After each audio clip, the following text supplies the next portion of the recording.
Picture vast forests and winding rivers. Eastern Europe, long ago. Slavic tribes farmed, hunted, and often fought each other, with no single ruler. Seeking order, they famously invited the Varangians, Vikings from across the Baltic, to rule. The leader who answered was Rurik, a Scandinavian chieftain. Around 862 AD, Rurik and his brothers arrived, settling near Lake Ladoga and then Novgorod. Rurik's arrival wasn't just a raid, it marked the start of a new era. He's remembered as the founder and first ruler of what would become Russia. The people he led became known as the Rus, giving their name to the land. Rurik and his kin brought military skill and organization, uniting scattered tribes. They laid the first foundations for a new state and identity.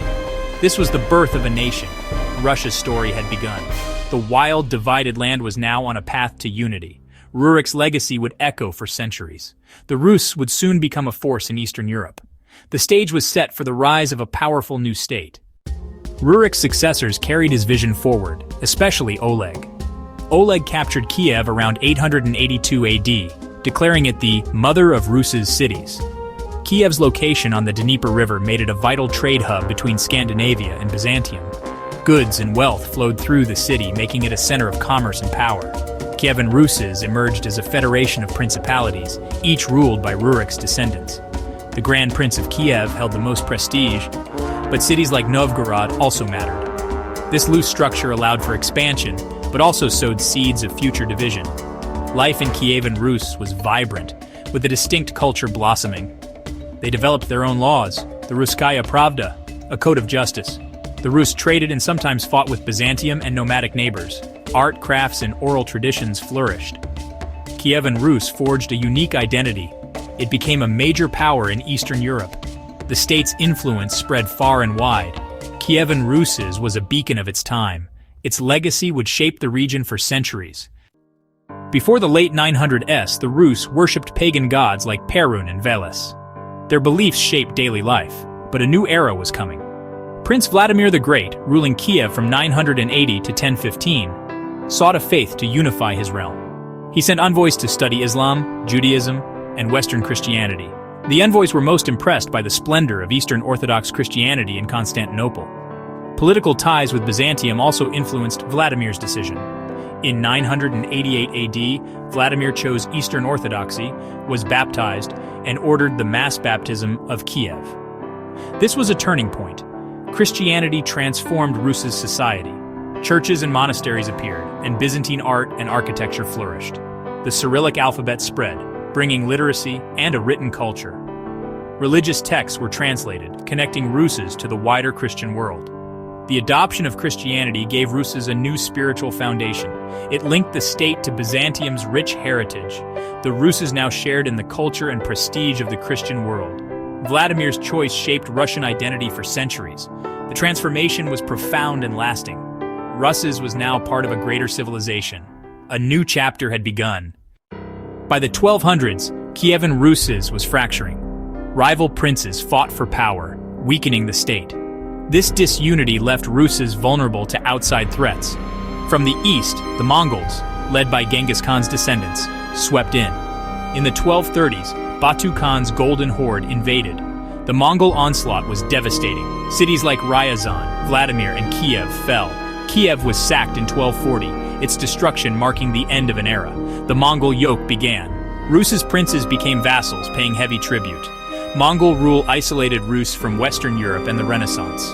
Yet Mongol dominance also curbed internal feuds. The Mongols ruled for nearly 250 years. Their control shaped the development of Russian power. The seeds for a new, more centralized state were sown. Out of devastation, a new force would rise. The Mongol era set the stage for Moscow's ascent. Amid Mongol domination, one principality thrived: Moscow. Once a small, remote town, Moscow's location protected it from raids and gave it access to key river routes. Its princes were shrewd, cooperating with Mongol overlords and reliably paying tribute. In return, Moscow's rulers gained authority to collect tribute from other Rus' lands. Ivan I Kalita used this wealth to expand territory and attract settlers. He also persuaded the head of the Orthodox Church to move to Moscow, making it the spiritual center of Rus. As the Golden Horde weakened, Moscow grew stronger. In 1380, Prince Dmitry led a united Rus's army to victory at the Battle of Kulikovo. This victory was a turning point, showing Russes could resist Mongol power. Moscow's prestige soared. It became the leader in gathering Rus's lands. The city's influence expanded rapidly. Moscow's rise marked the beginning of a new era. The foundations of a centralized Russian state were laid. Moscow would soon become the heart of Russia. The Mongol shadow was fading. A new power was emerging in the north. By the 1500s, Moscow was supreme. Ivan IV, later known as Ivan the Terrible, became the first crowned Tsar of all Rus in 1547. His early reign brought reforms, a new legal code, a standing army, and territorial expansion. Ivan's armies conquered Kazan and Astrakhan, opening the Volga and expanding Russia east and south. But tragedy struck when his wife died, fueling Ivan's paranoia. He launched the Oprichnina, a reign of terror against perceived enemies. Thousands perished as Ivan's enforcers, the Oprichniki, spread fear. Ivan's rule was both formidable and brutal. He centralized power, but his methods left deep scars. After his death, Russia plunged into chaos, the time of troubles. The Tsar's legacy was complex, a stronger state, but also division and suffering. Ivan's reign changed Russia forever. The era of the Tsars had truly begun. Russia's future would be shaped by both ambition and turmoil. The struggle for power was far from over. A new dynasty would soon rise from the chaos. Ivan the Terrible's death led to the time of troubles, years of famine, war, and foreign invasion. In 1613, the Romanov dynasty began with Michael Romanov restoring order. The Romanovs rebuilt and expanded Russia, but one Tsar stood out: Peter the Great. Peter, fascinated by Western Europe, traveled abroad to learn new technologies and ideas. Returning home, he launched sweeping reforms to modernize Russia. He built a navy, reorganized the army, and introduced Western customs. Peter founded St. Petersburg, a new capital and window to the West. His reforms were often harsh, but they transformed Russia into a major European power. Peter's vision reshaped Russian society, government, and culture. He forced change, sometimes brutally, but left a lasting legacy. Russia emerged as an empire, ready to compete on the world stage. The country's identity shifted toward Europe. Peter's reign marked a new chapter in Russian history. The empire he built would dominate for centuries. Russia's wild ride was far from over. The age of expansion and enlightenment had begun. Catherine the Great, a German princess, seized the throne in 1762 and ruled for over 30 years. Her reign is called a golden age. She promoted arts, education, and corresponded with Enlightenment thinkers. Catherine expanded the empire, gaining territory in the south and west. She founded the Hermitage Museum and encouraged cultural growth. But her enlightenment had limits. She strengthened serfdom, worsening conditions for millions. The Pugachev Rebellion, a massive peasant uprising, was brutally crushed. Russia's victory over Napoleon in 1812 boosted its prestige, but internal problems grew. The autocratic system faced new challenges as liberal and nationalist ideas spread. The Decembrist Revolt of 1825, led by reform-minded officers, failed. Tsars like Nicholas I responded with repression, enforcing autocracy, orthodoxy, and nationality. Discontent simmered beneath the surface. The seeds of revolution were being sown.